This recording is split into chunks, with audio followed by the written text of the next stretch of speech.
Penguin Random House Audio presents Master of the Senate, The Years of Lyndon Johnson, Book 3, Part 1 of a 3-part recording, by Robert A. Caro, read by Grover Gardner. Introduction. The Presence of Fire.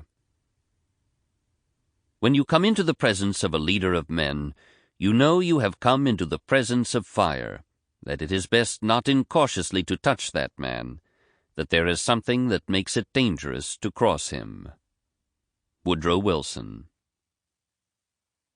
The room on the first floor of the Barber County Courthouse in the little town of Eufaula, Alabama, was normally the county clerk's office, but after it had closed for the day on August 2, 1957, it was being used by the county's Board of Registrars, the body that registered citizens so they could vote in elections. Not that the board was going to register any of the 3 persons who were applying that day, for the skin of these applicants was black. It was not a large room, and it was furnished very plainly. Its walls, white and in need of a fresh coat of paint, were adorned only by black and white photographs of former county officials.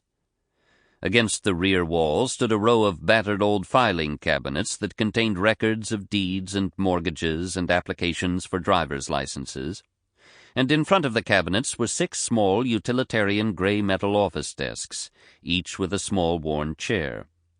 Then there was a waist-high wooden counter at which people doing business with the county clerk's office usually stood. Today, the 3 registrars were standing behind the counter, and the applicants were standing in the bare space in front of it. No one offered them a chair, and the registrars didn't bother to pull up chairs for themselves because the hearing wasn't going to take very long. Trying to register to vote took courage for black people in Alabama in 1957, even when physical intimidation or violence wasn't employed to discourage them, as it often was. Everyone knew about black men who had registered and who shortly thereafter had been told by their employers that they no longer had a job, or about black farmers who, the following spring, went to the bank as usual for their annual crop loan, the advance they needed to buy the seed for the crop they were planning to plant that year, only to be informed that this year there would be no loan, and who had therefore lost their farms, and had had to load their wives and children into their run-down cars and drive away, sometimes with no place to go. Indeed, David Frost, the husband of Margaret Frost, one of the 3 applicants that August day, would never forget how, after he himself had registered some years before, a white man had told him that the white folks are the nigger's friend as long as the nigger stays in his place, but that I had got out of my place if I was going to vote along with the white man, and how, for months thereafter, instead of calling him David or Boy, as they usually did, white people called him by the word he just hated, nigger, pronounced in Alabama dialect nigra. And how, when they learned he was planning to actually vote, a car filled with men had stopped in front of his house one night and shot out the porch lights, and how, cowering inside, he had thought of calling the police, until, as the car drove away, he saw it was a police car. And, of course, there was the humiliation of the registration hearings themselves. Many county boards of registrars required black applicants to pass an oral test before they would be given the certificate of registration that would make them eligible to vote, and the questions were often on the hard side. Name all of Alabama's 67 county judges. What was the date Oklahoma was admitted to the Union? And sometimes very hard indeed.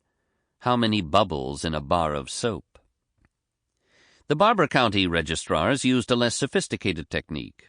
They asked more reasonable questions, the names of local, state, and national officials, but if an applicant missed even one question, he would not be given the application that had to be filled out before he could receive a certificate, and somehow, even if a black applicant felt sure he had answered every question correctly, often the registrars would say there was one he had missed, although they would refuse to tell him which it was. Margaret Frost had already experienced this technique, for she had tried to register before, in January of 1957, and 40 years later, when she was an elderly woman, she could still remember how, after she had answered several questions, the board's chairman, William Beale Stokes, had told her she had missed one, adding, "You all go home and study a little more." and she could still remember how carefully blank the faces of Stokes and his two colleagues had been, the amusement showing only in their eyes.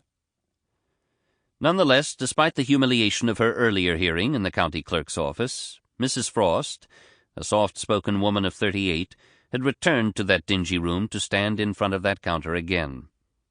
"I was scared I would do something wrong," she recalls. "I was nervous, shaky, scared that the white people would do something to me. But," she says, "I wanted to be a citizen, truly a part of her country, and she felt that voting was part of being a citizen. I figure all citizens, you know, should be able to vote." In the months since January she had, with her husband asking her questions, studied over and over all the questions she felt the board might ask, until she thought she would be able to answer every one. And on August 2nd she put on her best clothes and went down to the courthouse again. As it turned out, however, the diligence with which Margaret Frost had studied turned out to be irrelevant, because the board examined her and the two other applicants as a group, and one of them wasn't as well prepared as she. When she asked Stokes for an application, he said, "There's 12 questions you have to answer before we give you an application." He asked just 2. Mrs. Frost answered them both correctly, as did one of the other applicants, but the third applicant answered the second question incorrectly, and Stokes told them that therefore they had all failed. "You all go home and study a little more," he said. Margaret Frost left the room quietly, and she never sued or took any other legal action to try to force the board to register her. Doing so, however, would almost certainly not have helped. In August 1957, black Americans in the South who were denied the right to vote, and who asked a lawyer, if they could find a lawyer who would take their case, what law would assist them to do so, were informed that there was no such law, and that information was accurate. Summarizing the situation, a study made that same year by the United States Department of Justice concluded that there is no adequate legal remedy for a person who had been denied a registration certificate by a county board of registrars. The scene that had occurred in the Eufaula courthouse was not an unusual one in the American South in 1957. After the Civil War, almost a century before, there had been an attempt to make black Americans more a part of their country, to give them the basic rights of citizens, which included, of course, a citizen's right to vote. And in 1870, the 15th Amendment to the Constitution had supposedly guaranteed that right, forbidding any state to deny or abridge the right of citizens to vote because of their race or color. But the amendment proved to be an insufficient guarantee in the 11 southern states that had seceded from the Union and formed the rebel confederacy. Specific laws to give the amendment force and make it meaningful, federal laws, since there was no realistic possibility that any southern state would pass an effective statute, were going to be necessary. During the 87 years since the 15th Amendment had been ratified, scores, indeed hundreds, of proposed federal laws had been introduced in the Congress of the United States to ensure that black Americans would have, in fact as well as theory, the right to vote. Not one of these bills had passed, and in Barber County, in which there were approximately equal numbers of black Americans and white Americans, out of 7,158 blacks of voting age in 1957, exactly 200, 1 out of 35, had the right to vote, while 6,521 whites had that right.